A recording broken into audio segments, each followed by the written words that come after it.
All right, we're on record. Good evening and welcome to the special meeting of the Township of Parsippany Hills Board of Adjustment. Today is Wednesday, May 20th, at 2026, and at 7 p.m. Announcement is made that adequate notice of this meeting has been given and that it is being conducted in accordance with NJSA 10:4-6 at SEC of the New Jersey Open Public Meetings Act. Roll call, we have Ms. Gross. Here. Mr. Mozzarella. Here. Ms. Neglia. Here. Mr. Parsippany. Here. Mr. Reddy. Present. Chairwoman Grignani. Here. Board Planner, Mr. Chadwick. Present. Board Engineer, I said Board Planner, right? Board Engineer, Mr. Lemanowitz. Here. And Board Attorney, Mr. Johnson. Here. Please stand and join us saying the Pledge of Allegiance. I pledge allegiance to the flag of the United States of America and to the republic for which it stands, one nation, under God, indivisible, with liberty and justice for all. Is there anyone in the audience who would like to speak on something other than what is on our agenda this evening? I see none. Nora, would you please do, no. Nora, you want to do the resolutions or at the We'll next do them meeting? at the regular Okay. meeting, 7:30. Application 24:66, Trevidi, 13 North Bedwick Road, Block 611, Lot 6, Zone B5, a D variance to convert the lower level of a mixed-use building into 2 apartments. This application was carried from May 6, 2026. Good evening, Mr. O'Neill. Good evening, everybody. Joseph O'Neill on behalf of the Trevettis. This is a long-running saga. As you can see from the 2024 number, it actually predates that. This is a successor of a other application where they tried to get the apartments downstairs, but the design was not sufficient. So we came back with this redesign for 2 apartments where there were 2 offices before. As you probably all remember, we've been trying to get the town to sell us neighboring property for help with the parking lot, but after 10 years, we are officially giving up. So we think that the units that we're proposing, for the people that we're proposing them for, these are all tenants who do not drive. There are 3 parking spots, 4 parking spots. Mr. McDonough will help me out in a minute. On the site, that's what we're gonna have to stick with. So without further ado, I'd like to introduce Mr. McDonough. Yes. You swear or affirm that the testimony that you're about to give shall be the truth, the whole truth, and nothing but the truth? Yes, I do. Have your credentials changed at all since the last time? Nope, still current and in good standing, licensed landscape architect, professional planner, state of New Jersey. Qualified. Thank you, Mr. McDonough. You've had an opportunity to examine the property in the application here. Yes, I have. You're familiar with the local ordinances and master plan? Yes, I am. I wonder if you can give us your findings regarding the interaction of these documents. Sure thing. I think the board well knows I like to lead off by letting the land speak for itself. So I'm going to hand out, Madam Chair, with your permission, some exhibits that show the subject site, the surrounding land use context, and from a physical planning standpoint, we'll lay out a foundation for it. I think this is a good fit for this location and this site, and then I'll come back and hit the criteria as well. So I'll start on my left, your right here. I don't think we've marked anything yet on this. No, we haven't. I don't think so. So, A1, and how many pages is that? A1, I think it's 4 pages. Let me just check that. Yes, 4 pages. There's a series of aerial drone photographs that were taken about a month ago, about April 8th, 2026. Oh,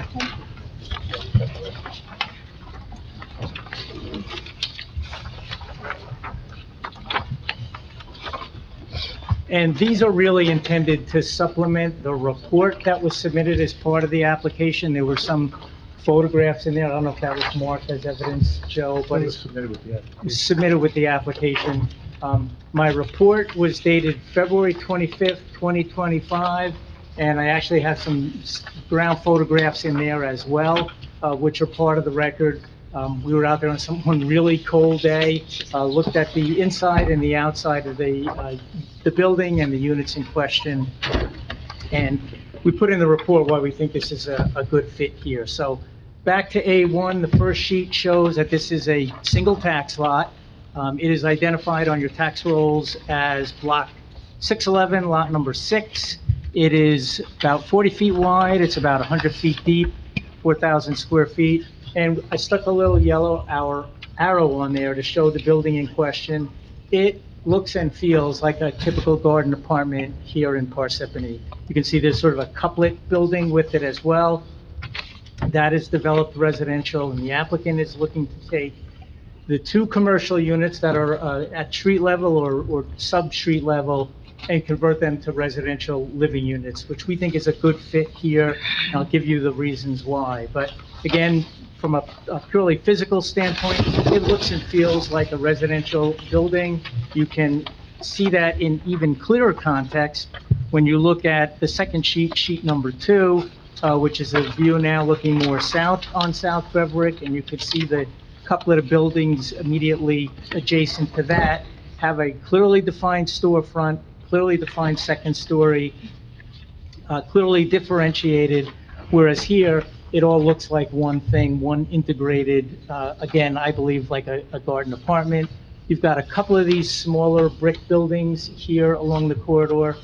Many of them have manifested with residential as well. So the applicant, in my view, is not doing something that's an anomaly in the context of the landscape and actually fits with the physical characteristic of this property.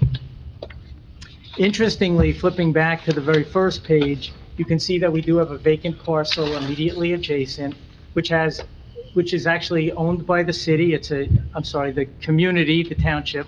It is not a private lot. It is a public lot owned by the municipality, but has no access whatsoever. And compliments to the community on adding a very nice streetscape here. You can see the street light in the front of the property, the utility pole. There is a full-face curb along the frontage of this property, so there's no curb cut that would lead to that green area.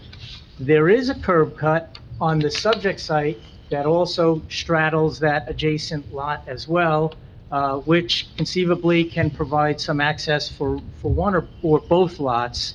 But we're building this application on the premise that there is no pure access to the property, therefore no parking on the property under the current condition, which is important because there's some case law that says a board cannot impose parking or a parking requirement on a site that does not have parking in the first place.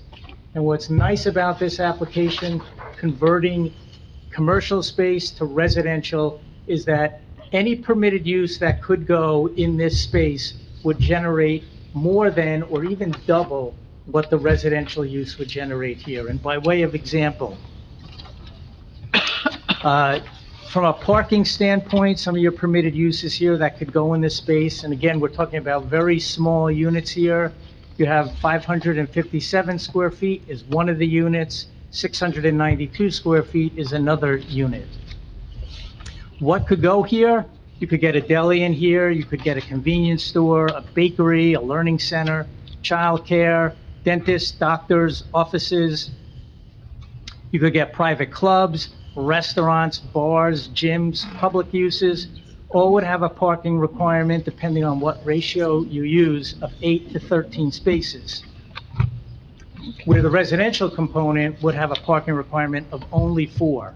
So again, there's strong case law that says a board cannot impose a parking requirement on a building that has none in the first place.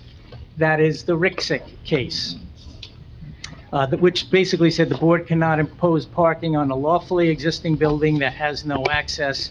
In my view, this is further reasoning why, looking at a reason to deny the application, parking could not be a compelling reason why. This is going to be less intense from a parking requirement standpoint than permitted uses. Likewise, I believe the board cannot deny the application based on any detriment to the public. This is the negative criteria. There are no public detriments here. The units meet all building code, fire code, and life safety code requirements. As I said, this building looks and feels residential in its character, so there's a good compatibility in that regard. And similar to other buildings in the corridor that have lower level residential units as well. Lastly, in terms of the negative criteria, we look at substantial detriment or impairment to your zone plan.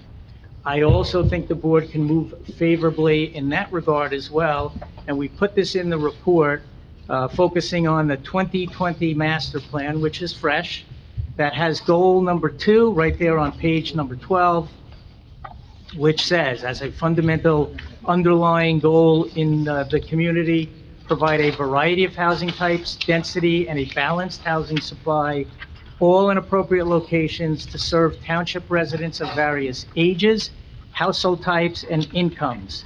The development of new apartment units should be directed towards established centers of development in close proximity to business corridors, which is exactly, as we know, what North Beverick is. It is good planning to concentrate people in close proximity to civic amenities, and that goes towards the positive criteria here. Again, it is a fundamental purpose of the land use planning to provide for a variety of housing choices according to the needs of all New Jersey citizens.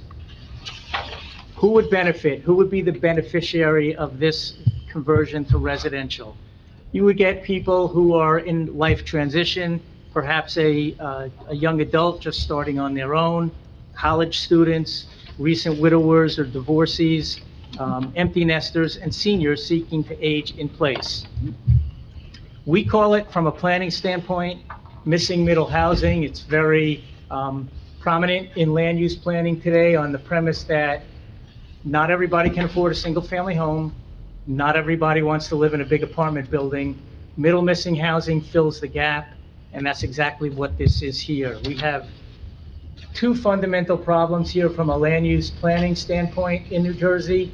We have shortage of housing for a variety of people, and we also have scarcity of land. So when we have an opportunity to grab housing on an established site, especially adaptive reuse within an existing building, that's a good thing from a planning standpoint, especially when many of the permitted uses in a zone that does allow for a wide variety have never manifested here. The office use hasn't manifested, the eatery hasn't manifested here, the bar, the gym, the barber shop, any of those have not manifested here. So from a planning standpoint, we think there is a strong predicate for this simple conversion. Again, 2 small units here would advance fundamental purposes of zoning, including Purpose A, the promotion of the general welfare, delivering missing middle housing stock. Purpose G, to provide for a variety of uses in appropriate locations. Purpose I, to promote a desirable visual environment. Nothing about the look and the feel of something that's been familiar in the local landscape for many years is going to change as a result of this conversion. And lastly, Purpose M, which is our planning goal for efficient use of land, because this is adaptive reuse. This is not enlargement or expansion. Taking an existing building, putting underutilized space back into productive use. Based on that and the particular suitability, the ability of this building to accommodate these units in conformance with all applicable building codes, including but not limited to room size, ceiling height, egress exits, egress windows in sleeping rooms, and opening requirements for emergency escapes, window wells, waterproofing, ventilation, and lighting, all are complied here. You have several other examples of this type of residential on Beverick Road, including the adjacent building at 11 Beverick, and right across the street at 12 to 14 Beverick. Again, very similar type buildings with that all brick in a relatively small scale. So I don't think the applicant is asking the board to move far afield from what's contemplated under the zone scheme here. You've got good master plan predicate, encouraging what the applicant is doing here. And looking again at the case law, I don't think parking would be a compelling reason to deny an application, especially giving those positives that I just gave you. In addition, we do have some case law that would deal with lower levels of proof, to the extent C relief is required here. The Pulio case says the C relief would be subsumed within the D use variance here. And then you also have the Pullen case, which looks at the application holistically, whereby the benefits of the application as a whole would substantially outweigh any detriments. For all of those reasons, and again, given consideration to that Rixick case with respect to parking, I think the applicant has met its burden here. The building is what it is. There's no parking there now. There's no way to get there, other than a driveway that straddles two properties right now. So neither site has access without the other. So that said, again, I don't think under that Rixick case, where the court upheld a variance for insufficient parking at a site that already lacked parking and there was no physical way to add more parking, again, gives the board good reasoning here to support the application. I've heard a lot of testimony. I've tried to bundle it up tonight in the somewhat limited time that I have here. But again, I think the statutory test is met. It's a D1 variance to allow for residential use in the B5 zone district, which caters to a large variety of commercial units. I think that, again, the applicant has met its burden here with respect to that D1 use variance, and the statutory criteria are met and approval is warranted. Thank you, Mr. Peter. That's all I have on direct. Can I ask you a question about the parking testimony that you gave? So there's parking in the rear of the building, correct? But your point is that that's not accessible, is that Right, correct? and I think Mr. Yeah, there's Chadwick no or Mr. parking in the rear? Lemanowitz would tell me that doesn't count as parking if you can't get to it That was without what going I on was another going, person's property. that was what I was going to So confirm. I- So even though there's My- actual available spots to park in the rear of the building, since there's no dedicated access to that spot without going onto the neighboring property, that doesn't count as available parking. That's true, Mr. Johnson. And my stance is there's zero parking on the property right now. With the residential conversion, there would be a requirement of 11 spaces. There's 4 units there already. This would bring it up to 6, multiplying by that 2. It's actually 11.8, 1.8, gets you to that 11 space requirement. But if you fill those lower units with commercial, that would drive it up to 18 or so spaces. So my point is, the residential infill here is less intense from a parking requirement standpoint than if you put a commercial use in here. And does the fact that there are already residential uses on the property now factor into your opinions at all? It does. The site has proven itself suitable for residential use. This is just to add more residential use to what's already established there. This is not a full conversion of the building, it's only a partial conversion. Is the B5 zone, B5, yeah. is a mixed use? Is mixed use permitted in the zone? I don't, Apartments are permitted on the second floor, not the first floor. so the relief then is the D1, again, to allow that residential use on the ground. Apartments aren't permitted at all in the basement. Let me ask you a question, John. The existing building has how many apartments? There are 4 one-bedroom units in there now.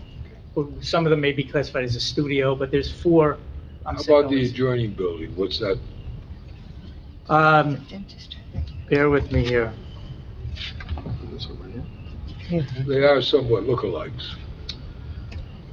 They are like twin Is that a brothers. dentist, Chris? Do you remember? Is that a dentist? I don't recall. I know there's residential in that adjacent building. I don't have a breakdown of the numbers. Do you know if there's a basement apartment? Bear with me 1 second. I have in my report here, the adjacent building has residential units, and there are similar types of basement apartments that have been approved in the area, such as 1214 Beverwick. I don't know about 11 Beverwick immediately adjacent, but I do know 1214 Beverwick across the street does have basement units that were converted like this. I only know that because I testified on it, and I'm not trying to say that How one long is ago a... was That that? was a while What's ago. that? How long ago was that? Probably 15 years ago. Since that They time, did have parking, they didn't have the issue of parking, I don't believe. I would have to look. They had the They public do, lot. they do have parking. They do have parking. It was quite a bit different. John, the car and the truck that is on the property, I know it's on, the car is on the township property, and the truck is also on the township property, I Yeah. believe. Yep. Are they residents of this facility? Do we know that? Because a comment was made, testimony was made that these units, some of the people do not have cars. I do not know who those vehicles belong to. I don't know if they're residents or not. I always look for my drone operator to see where he's parking. He may be that black vehicle in front of the building, but he Okay. doesn't have a red vehicle. Okay. Also, Might be, what time of day was this aerial done?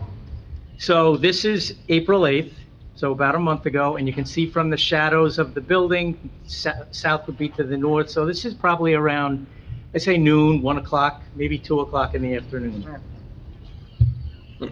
So you said that there would be nobody driving in these new apartments. Is that what you said during your testimony there?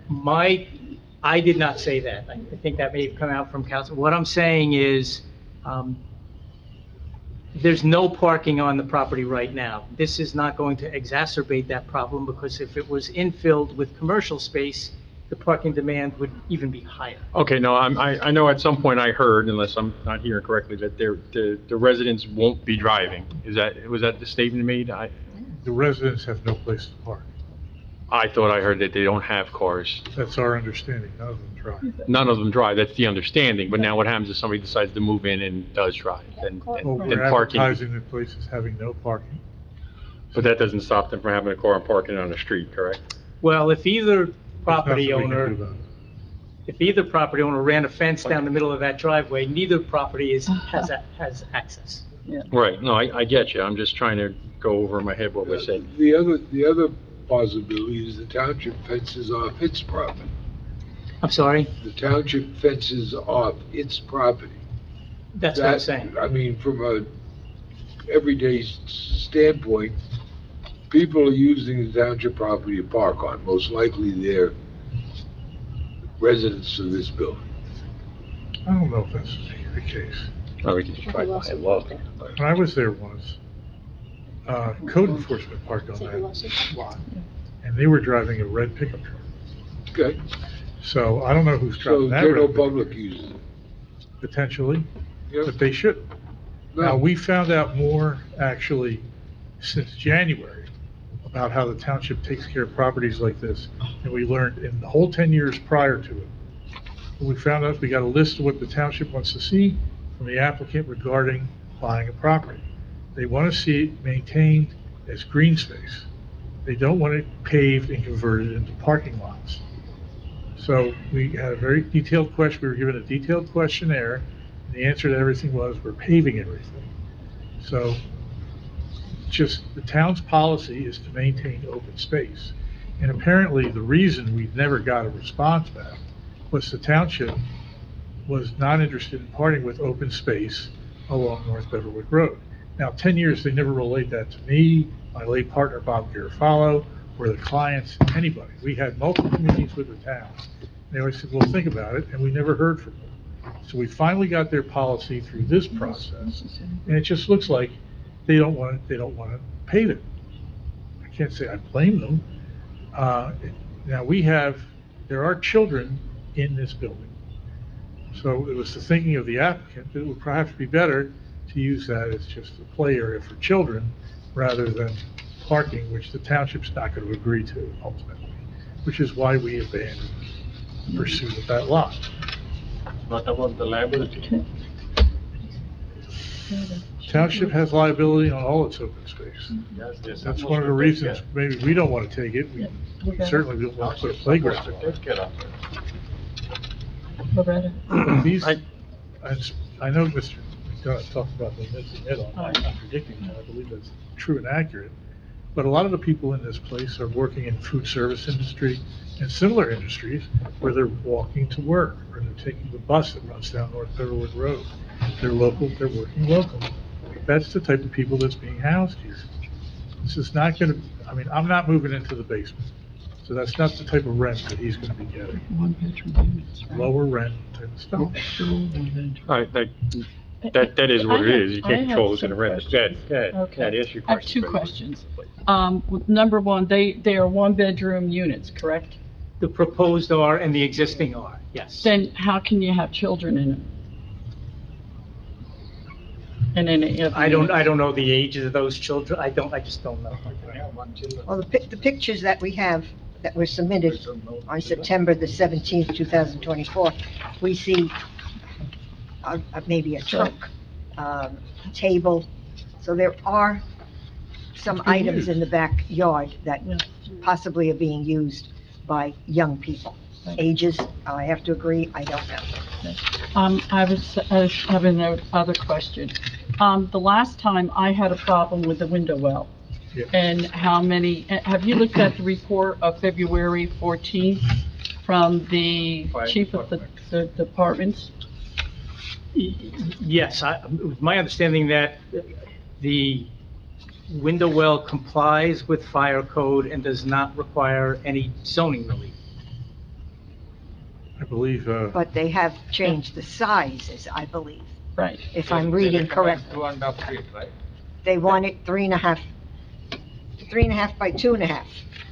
Right, modifications are An needed, extra as I understand yeah, it, it will And- comply. and that could certainly be a And condition the- of, but it will not trigger any zoning relief, as I understand And it. will comply fully with the fire inspector's recommendations. And the egress from the apartment to get out, how are they gonna get? I think that, I saw the detail, of some sort of a ladder that goes in that well. Yeah, are they gonna have a ladder on the premise in the apartment? I think the ladder goes in the well. I'm not an expert on building. I code, mean, but- that's what I would like to see, because my fear is somebody being trapped in the apartment and in the basement. Mr. O'Neill, is someone going to be speaking on the sketch that was presented to us by the Parsippany-Troy Fire Department? I'd like to see where this additional space is going to be in relationship to the front of the property. Bring We it have, back, Mr. Minister. And Madam Chair, that brings up another issue. I mean, Yes. I've been asking for a while now for an updated survey. The survey that we have is outdated by virtue of the streetscape, and we still don't have a plan to show how that window well works with the existing conditions. We just have a plan by the architect that shows the window well, doesn't show the curb, doesn't show the side. We don't know how all this is gonna work. We have to relocate a sidewalk, because right now, coming out of that basement stair, the sidewalk goes right through where the window well's gonna go, so the sidewalk's gonna have to be reconfigured. But we don't have any of that. and we also have the staircase going downstairs to the basement. How is this window well going to impede that staircase, or going down to the staircase, or coming up from the staircase? Mr. Minister. Okay. Swear or affirm that the testimony that you're about to give should be the truth, the whole truth, and nothing but the truth. Yes, I do. Credentials the same as the last time you were accepted? Yes, they are. You're acceptable. Yeah, in regards to your question, we are going to meet all the clearance requirements for the actual window well itself. It actually has like built-in steps. These are pre-approved window wells that, you use on any basement application. There's a certain size and minimum size width and length that we need to meet. That would be in compliance with whatever the building codes require. The window well does protrude out, I believe 3.5 feet, and then the actual thickness of the window well is about 4 feet. It's essentially in line with where the stair is going down, so we're not really going any further. We still meet the 10-foot clearance. It's 15 feet from the building to the property line, and we're only going out about 4 feet. So there's still another over 10 feet of clearance between where that window well is and where our property line ends, so that the sidewalk issue is not a concern there. There is also adequate space between the stair and the window well to kind of get out of the stair. Those are all building requirements that we need to meet. I'm sorry, continue. Those are all building, department requirements we'll need to meet with, for fire and life safety. I appreciate your testimony, but I think, for me, I need to see this on paper. You telling me it's going to go X amount of feet, X amount of feet, It was shown on the drawings, though. That's what we did. what, Yeah. While we're looking The for, survey was not, the survey was not updated or stolen, but no. There's no curb line on the same plan that the. So while we're looking for that, I just have one more question. Is that window, those steps or the egress, is that like right next to the door you go into? Like you go down the stairs and go into the apartment and? it's at the top of the stair. The window well is adjacent to the there's about 3.5 feet between that. So the front door is here and 3.5 feet this way? No, there's The door to get into the apartment? Or No, the- you gotta go down the stairs. Yeah. At the bottom of the Right. stairs, the door, and to the right of the top is the Okay, window well. so Yeah, it's, they're they're far enough apart. I just, the way it looked and sounded to me, they were right next to each other. So are you familiar with Mr. Colin Tony's February 14th, 2026 email? Do you have that? Yeah, I believe I have that. Yeah, I think there was also a request for a railing on top of that, and I think we addressed that last time to, Okay, we so agreed that we put a railing. Here's my question. So Mr. Colin Tony indicates that the window well as designed may meet code, but his suggestion is that to make it more, make it safer, that it actually be extended out an additional 2 to 2.5 feet. So there's a difference between what code may require and what Mr. Colantini is suggesting. So when you say we'll comply with the suggestion, are we talking about complying with code or doing what Mr. Colantini has asked? First off, the email, you already talked about the email. I don't know why we didn't get a real report. I don't know why this gentleman was not available to speak to us. We are complying with the code. But And that, the But he's code, saying the code's we're not good. complying with that, because the code has the force of law. I understand. So I his just wanted to suggestion, understand. while it certainly would be nice, we think the code is sufficient, as does the state of New Jersey. I just wanted to make sure what I understood that your client's position to be. But however, if do code, you must have to comply. That's the You must. what? Code, you have to comply, it's a must. Whatever recommendation, can you accommodate that? Is it possible? I mean, Well, the only person who's been available to us has been the fire inspector. And the fire inspector has been satisfied with the changes Mr. Mystery made. So he's enforcing the code. well, We haven't seen the email. I don't know if you've seen the email. Didn't Mr. Mystery just say he's gonna adjust the plan to be, the window would be wider and No, the plan, the current plan has a adjustments you standard, testified to? no, it has a standard window well design that meets building But- code. Now, That's it's not expanded out further than, if that's a suggestion. What you that's me. agreed to? We could agree to it, I mean, if we just Okay. got to extend it out a I little further. thought you did. That's what I was trying to clarify. Yeah. As to whether, I think we're. It would in a extend out a little situation, further, I think that, Mr. O'Neill, that we don't have a picture, and without it, it's going to be around and around in circles.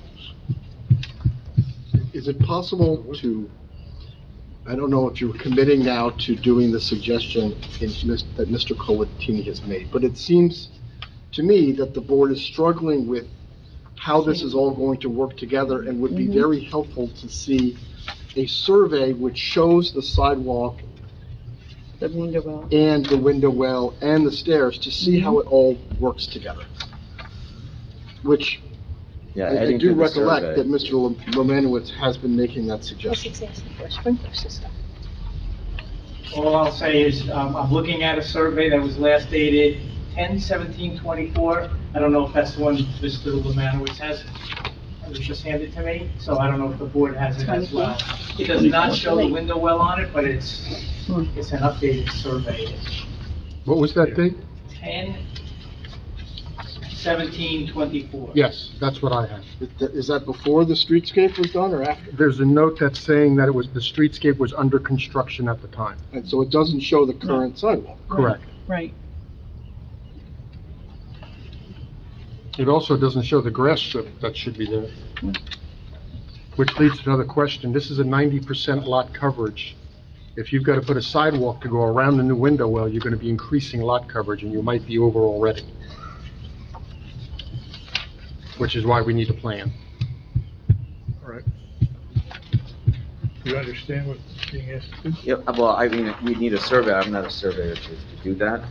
I didn't do this survey, so it's not my All right.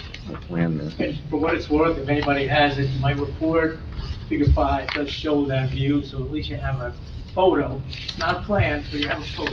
I think the board kind of understands the concept and sees what you're trying to do, but they don't, I think they would benefit from seeing the actual proposed finished product on a survey with everything there so that they can visualize how this is all going to work together.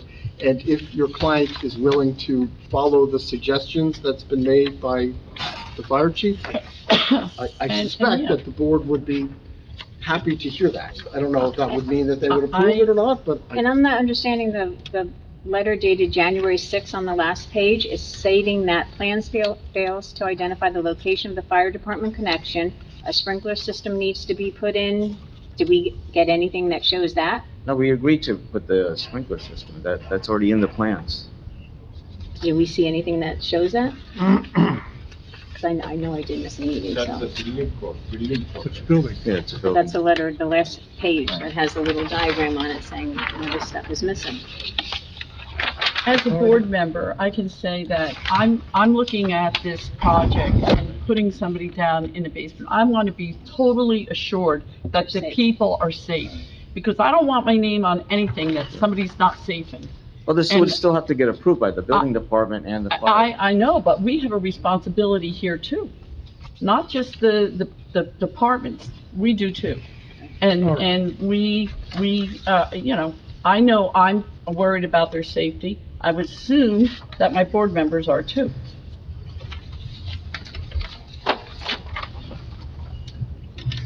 I'm concerned as to the depth and how far this new design is going to come into the sidewalk and the staircase that has to go downstairs for this proposed apartments. I would like to see something, and I know Mr. Lemanowitz has been asking for some sort of a sketch or something, and we don't have any of that. Sounds like the board's pretty clear on what they would like to see to give a little more comfort, so I'm sure the applicant will take that under advisement. All right. We need to marry the elements of Mr. Mystery's plan with a survey showing the actual dimensions I know. and the coverage. And give consideration to the suggestion to enlarge the well. Right. Sprinkler system. And the sidewalk, The the sidewalk. encroachment of the sidewalk, the I new think the sidewalk. board needs to see how it all works together. Right, and the new sidewalk. The new sidewalk and Oh, you look at the shadow, the rest of Yeah, it was. that's true. It'll give you a very good- That'd be a very